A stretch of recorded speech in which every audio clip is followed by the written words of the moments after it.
आता आपल्या कथेला प्रारंभ होतोय। हे नवनाथांचे अवतार का जन्माला आले, का अवताराला आले, का अवतार घ्यावा लागला, याची कारण मीमांसा करत असताना हे मालू कवी लिहितात। तुम्ही फक्त लक्षपूर्वक ऐका। जर लक्ष द्यायचं असेल तर मन स्थिर केलं पाहिजे। म्हणून सर्वांनी मन स्थिर करा, लक्षपूर्वक कथा ऐका। एकदा भगवान शंकर ध्यानस्थ बसलेले होते। पार्वती माता विचार करते, रोज बघावं, उठलं का बघावं, झोपताना बघावं, दुपारी बघावं, भगवान शंकर ध्यानस्थ, डोळे मिटलेले, आसन मांडलेलं, सारखे ध्यान करतात। आणि एक दिवस पार्वती मातेने विचारलं, देवा एवढं ध्यान कशाचं करतात, कोणत्या तत्वाचं करतात, मला पण सांगा थोडंसं काही असेल तर। भगवान शंकर म्हटले, अगं पार्वती, हे तत्वज्ञान असं कुठेही सांगून चालत नाही, कोणालाही सांगून चालत नाही, कधीही सांगून चालत नाही। म्हटले मग तुला एकांतामध्ये न्यावं लागेल। आणि मग भगवान शंकर आणि पार्वती मातेला, आता इथं थोडा वाद आहेत बर का, काही ग्रंथामध्ये क्षीरसागर आणि काही ग्रंथामध्ये यमुनेच्या तीरावर।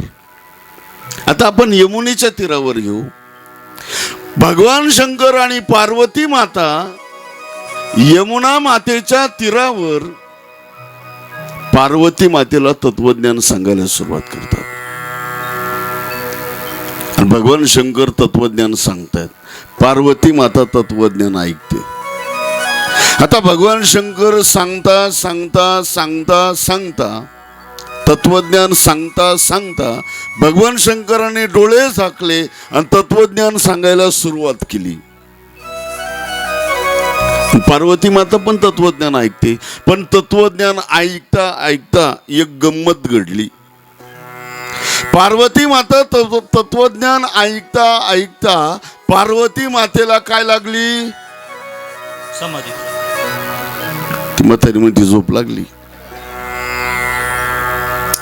झोपायला काय कथेतली बाई आहे ती, पार्वती माता आहेत, हिमालय राजाची पुत्री आहेत, मैनावती नावाच्या कन्या आहेत। ही मैनावती पितरांची कन्या बर का, आपण जे पितरांना देतो ना, त्या पितरांची कन्या म्हणजे पार्वती मातेची आई मैना, तिची ही पार्वती आहेत। आणि ती तत्वज्ञान ऐकता झोपेल का हो? समाधी लागली, समाधी। आणि मग असं समाधी लागली, तत्वज्ञान सांगायचं काम चालू आहे आणि तत्वज्ञान वाया जात आहे। काही गोष्टी वाया जाऊ देऊ नयेत, अन्न वाया जाऊ देऊ नयेत, वाणी वाया जाऊ देऊ नयेत, पाणी वाया जाऊ देऊ नयेत। गंमत घडली।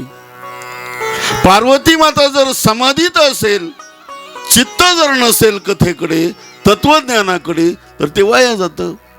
आमचे ज्ञानेश्वर महाराज हरिपाठामध्ये वर्णन करतात, चित्त नसेल तर केलेलं कर्म व्यर्थ आहेत। मग त्रिवेणी संगमावरती जा, नाही तर वाराणसीला जा, कुठेही जा, चित्त नसेल तर त्रिवेणी संगमी नाना तीर्थे भ्रमी, चित्त नाही नामी तरी ते व्यर्थ, चित्त नाही नामी तरी ते व्यर्थ, चित्त नाही नामी तरी ते व्यर्थ।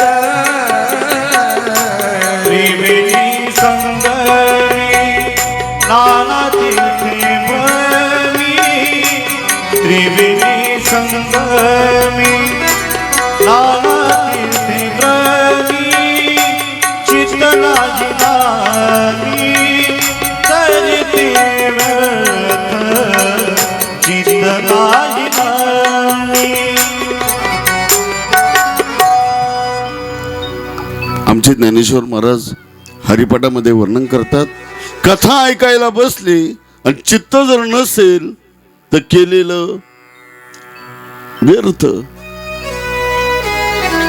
पण कथा अशी एक तत्व आहेत, त्यातलं काही ऐका, कधीच वाया जात नाही. आता त्या आम्ही कीर्तनातले विनोद सांगायची जागा नाही, पण गावातला सावकार कधीच कीर्तनाला जात नव्हता बरं का. गावातला सावकार सप्ताहातल्या कीर्तनाला कधीच जात नव्हता, पण अचानक एका कीर्तनाला गेला. कीर्तनकार गावातलाच होता. त्यांनी विचार केला, कधी न येणारा माणूस आलाय, सावकार आलाय. आणि मग कीर्तनातूनच म्हटले, सावकारजी या या या या. आले सावकार, बसले का, बसा बसा बसा. आणि जसा सावकार बसला तसा झोपला. उठला कधी, जय विठ्ठल झाल्यावर. इकडे लक्ष द्या, कधी उठला, कीर्तन संपल्यावर. कीर्तनकार महाराज म्हटले, उठले का, उठा उठा उठा. निघाले का, निघा निघा निघा. तो सावकार म्हटलं, आल्यापासून फक्त 4च वाक्य ऐकले. आले का या, बसले का बसा, उठले का उठा, आणि निघाले का. अरे भल्या माणसा, सगळं कीर्तन तू झोपेत घालवलं आणि 4च वाक्य तू ऐकले. येताना 2 वाक्य आणि जाताना 2 वाक्य.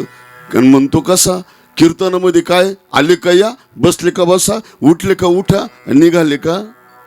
आणि घरी जाता जाता त्यांनी मंत्रच तयार केला, आले का या. काय मूर्ख गावकरी आहेत, एवढा खर्च करतात आणि कीर्तनामध्ये ऐकायला काय, आले का या, बसले का बसा, उठले का उठा, निघाले का. घरी गेला तेच, जेवण केलं तेच, झोपताना तेच, आले का या, बसले का बसा, उठले का उठा, निघाले का. योग बघा योग. त्याच दिवशी चोरांनी त्याच्या घरावर दरोडा टाकला. चोर खिडकीजवळ आले, याच चालू होतं, आले का या. चोर म्हटले, आपल्याला पाहिलं काय नाही यांनी, खाली बसा खाली बसा. याच चालू होतं, बसले का, बसा बसा. चोर म्हटले, याच खूपच बारीक लक्ष दिसतं, यांनी आपल्याला बसताना सुद्धा. आता इथं थांबण्यात उपयोग, उठा आता. उठले का, उठा, उठले ना. निघाले का, निघून गेले. चोर म्हटले, थांबूनच उपयोग नाहीत, मालकच जागा आहेत. कशामुळे घडलंय, कीर्तनातला अभंग ऐकल्यामुळे, कीर्तनातलं तत्वज्ञान ऐकल्यामुळे. हा कथेचा महिमा आहे. या कथेमधून एखादं वाक्य आपल्या जीवनातलं कोणतं संकट घालविल सांगता येत. जिसको जीवन में मिला सत्संग है, उसे हर घड़ी आनंद की आनंद है. जिसको जीवन में मिला सत्संग है, उसे हर घड़ी आनंद की आनंद है.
म्हणून कथेमधून एक वाक्य आपल्या जीवनामध्ये परिवर्तन करण्याला समर्थ ठरतं, परंतु आपण चित्त स्थिर करावं. पार्वती मातेनं कथा ऐकली, पण समाधीत राहून भगवान शंकराने विचारलं, पार्वती, म्हटले काय देवा, मी सांगितलेलं सगळं ऐकलं. म्हटले हो देवा. बोल आता काय ऐकलं. जेवढं तत्वज्ञान सांगितलं त्याचं तात्पर्य मला सांग, असा प्रश्न विचारल्यानंतर पार्वती माता बोलायच्या अगोदर त्याच नदीच्या पाण्यामधून एका माशाच्या मुखातून आवाज आला, एकमेवा द्वितीयम ब्रह्म नास्ति.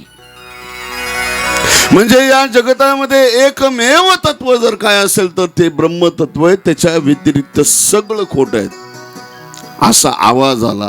पार्वती माता म्हटले, पाण्यातून आवाज? कुणी आवाज दिला? मग भगवान शंकराने विचार केला, तत्वज्ञान तर आपण पार्वती मातेला सांगितलं, हा आवाज आला कुठून? मग भगवान शंकराने विचार केला, आपण या यमुनेच्या तीरावर बसलेलो आहोत, ध्यान केलं, डोळे झाकले, चिंतनामध्ये त्यांच्या लक्षात आलं का या नदीमध्ये एक माशी आहेत, मासा,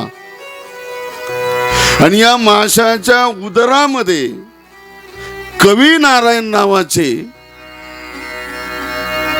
एक महात्मा अवतार घेणार आहेत, आणि त्यांनी हे तत्वज्ञान ऐकलं. पण आता पार्वती मातेला कसं कळणार?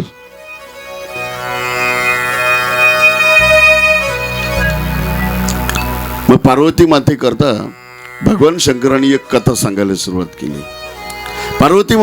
पार्वती मातेनं विचारलं, देवा हा आवाज कोणाचा आला? मग भगवान शंकर सांगतात, पार्वती ऐक,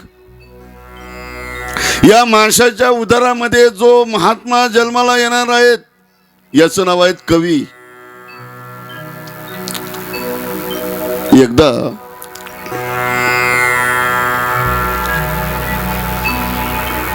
भगवान कृष्णाने भक्तांची मांदियाळी बोलवली, म्हणजे सभा. सर्व भक्तांना एकत्रित करून आता कलियुग लागणार आहेत, आणि या कलियुगामध्ये कलीचा प्रभाव या समाजावरती, या धर्मावरती, या देवावरती पडणार आहेत. कारण आमचे तुकाराम महाराज वर्णन करतात, कली हा अत्यंत भयानक युग लागणार आहे. ऐका कलीचे मैमान, ऐका कलीचे मैमान, असत्यासी रिजले जन, पापा देती अनुमोदन, करीती हेळन संतांचे. तुकाराम महाराज आधी करून या कलियुगाचं वर्णन करतात. एवढं भयानक युग लागणार आहेत, भक्ती राहणार नाहीत, वैराग्य राहणार नाहीत, तत्वज्ञान राहणार नाहीत, याच्याकरता काहीतरी योजना केली पाहिजे. मग भगवान कृष्णाने विचार केला, आपला अवतार कार्य संपत चाललं.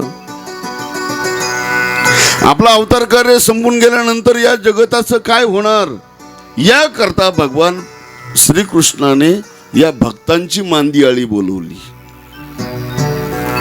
आपल्या उद्धाराकरता. या कलियुगातल्या जड जीवांच्या उद्धाराकरता संत अवतार घेतात बर का. संत अवताराला आल्यानंतर काय करतात? जगाच्या कल्याण संतांच्या विभूती,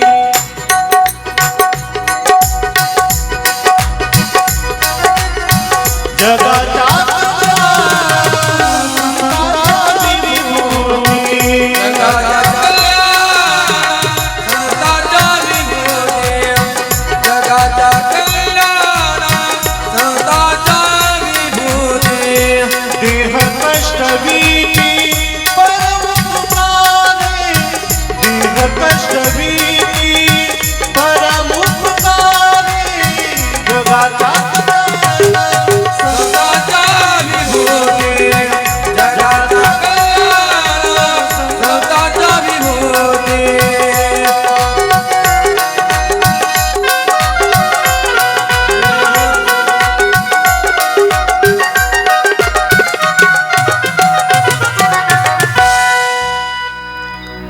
सर्व संतांची मांदियाळी बोलवली श्री भगवान कृष्णाने द्वारकेमध्ये.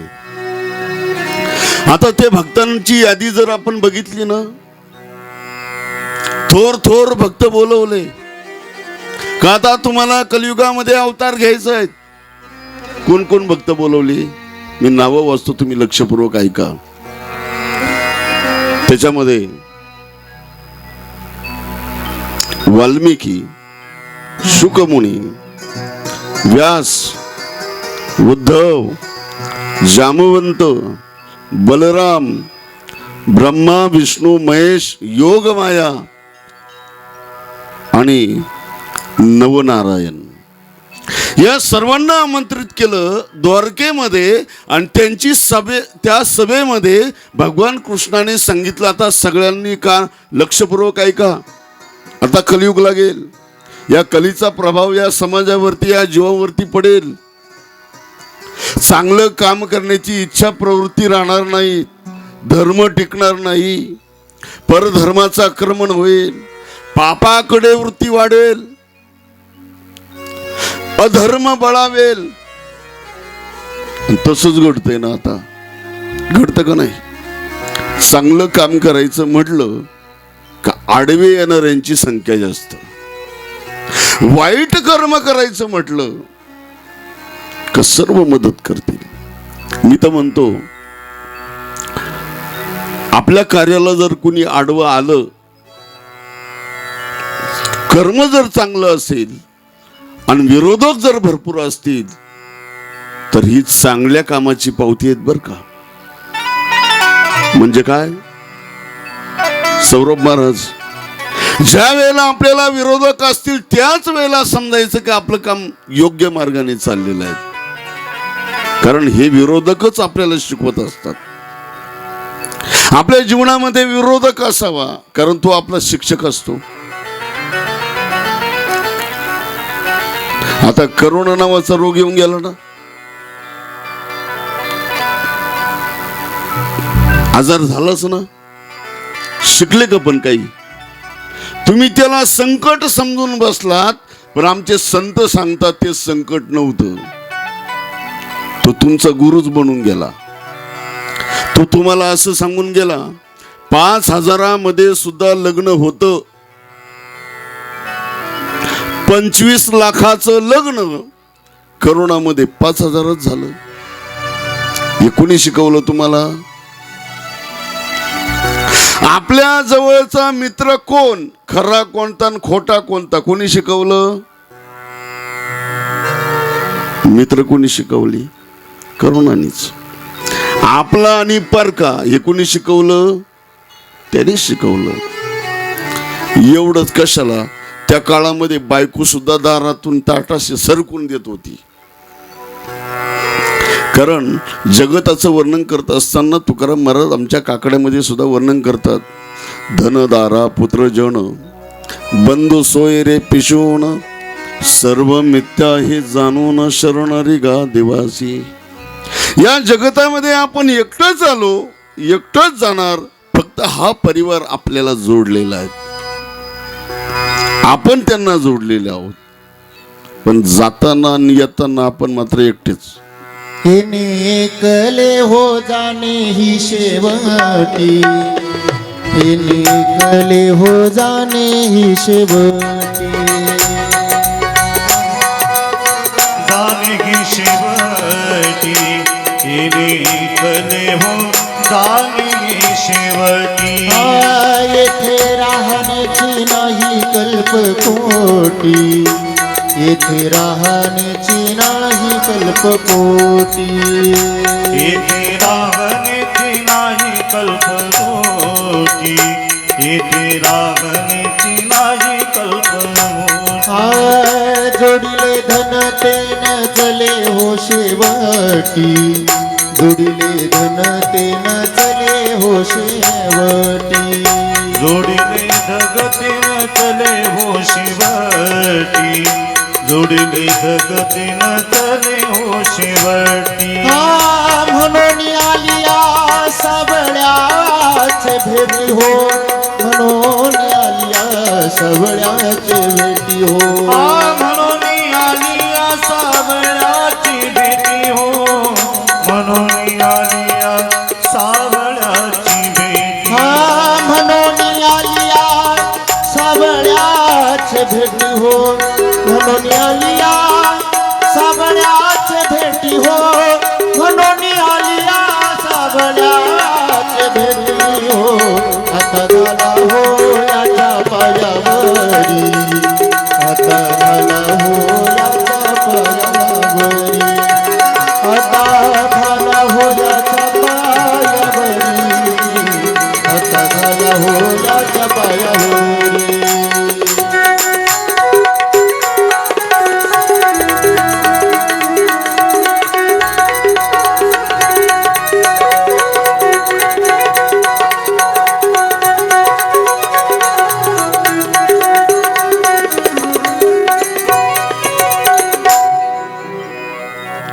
म्हणून आपण त्यातून शिकलं पाहिजे, आपण त्यातून तात्पर्य घेतलं पाहिजे. व्याकरणामध्ये त्याला एक शब्द आहे सिंहावलोकन. सिंहावलोकन म्हणजे काय? दोन पशु आहेत, दोन. एक आहेत कुत्रा, एक आहे सिंह. कुत्र्याला जर दगड मारला तर ते कुत्र दगडामागे पळतं. सिंहाला जर दगड मारला तर तो सिंह दगडामागे न पळता ज्याने दगड मारला त्याच्या मागे पळतं. म्हणून संकट न समजता संकटाचं मूळ घालवणं आपलं आद्य कर्तव्य आहे. म्हणून या कलियुगाचं मूळ नाहीसं करण्याकरता भगवान परमात्म्याने या भक्तांची मांदियाळी बोलवली आणि त्यांना अवतार कार्य वाटून दिलं. आता कोणत्या भक्तांना कोणता अवतार घ्यायचा हे लक्षपूर्वक तुम्ही ऐका, लक्षपूर्वक ऐका बरं का. आता मी सांगतो तुम्हाला. त्या भक्तांमध्ये प्रमुख जे भक्त आहेत, वाल्मिकी. भगवान कृष्ण म्हटले, वाल्मिकी तुम्ही एक काम करा, तुम्ही तुलसीदास बना. कलियुगामध्ये कोण बना तुम्ही? तुलसीदास. त्यानंतरचे आहे शुकमुनी. शुकमुनींना सांगितलं तुम्ही संत कबीर बना. व्यासांना सांगितलं तुम्ही संत जयदेव बना. उद्धवांना सांगितलं तुम्ही नामदेव बना. जांबुवंताला सांगितलं तुम्ही नरहरी बना. बलरामाला सांगितलं तुम्ही पुंडलिक बना. महादेवाला सांगितलं तुम्ही निवृत्ती बना. विष्णूंना सांगितलं तुम्ही ज्ञानदेव बना. ब्रह्मदेवाला सांगितलं सोपान आणि माया मुक्ताबाई. सर्वांना अवतार कार्य वाटून दिले, पण हे नवनारायण तसे शिल्लक राहिले. आणि मग भगवान कृष्णाने सांगितलं या नवनारायणांना का तुम्ही आता हे नवनारायण कोण माहितीये का? जे नवनाथांचे अवतार घेणार आहेत ते नवनारायण. हे कोणत्या परंपरेने आलेले आहेत? यांची वंश परंपरा भागवतामध्ये सापडते. ऋषभदेवाच्या वंशामध्ये हे नवनारायण. ऋषभदेवाला 100 पुत्र होते. ऋषभदेव कोण? आता पुन्हा इथं कथा लागेल. ऋषभदेव भागवतामध्ये त्या वृषभदेवाची कथा आलेली आहे.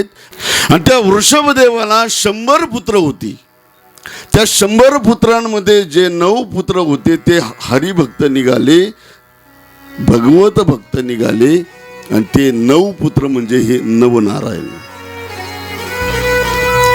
या नवनारायणांना सांगितलं भगवान श्रीकृष्णाने, तुम्ही आता लक्षपूर्वक ऐका, तुम्हाला सुद्धा अवतार कार्य वाटवून देतो आणि त्या पद्धतीने तुम्ही आता अवतार घ्या.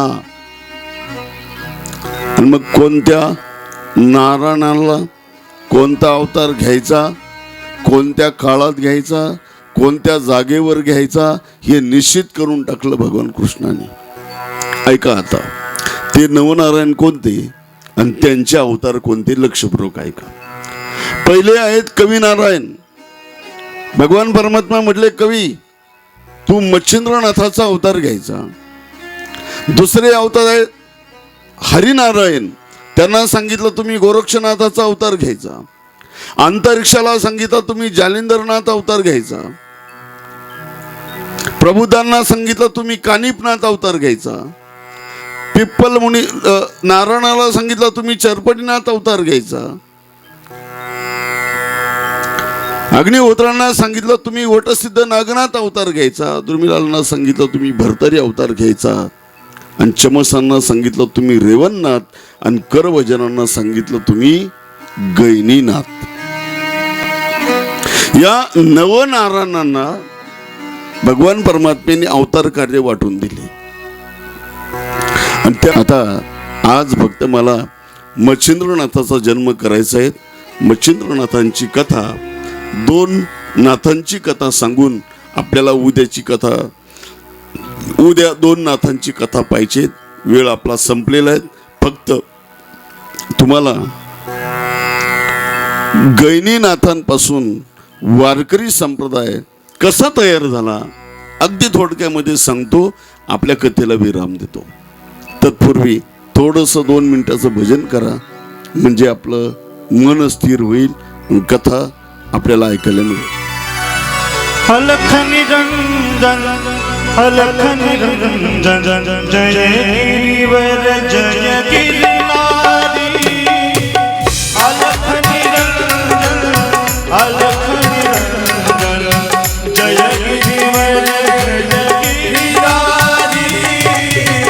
अलख निरंजन अलख टाळी वाजवा. हरी बोल. जय गिरनारी. अलख निरंजन अलख निरंजन जय गिरिवर जय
अलोक निरंजन आदे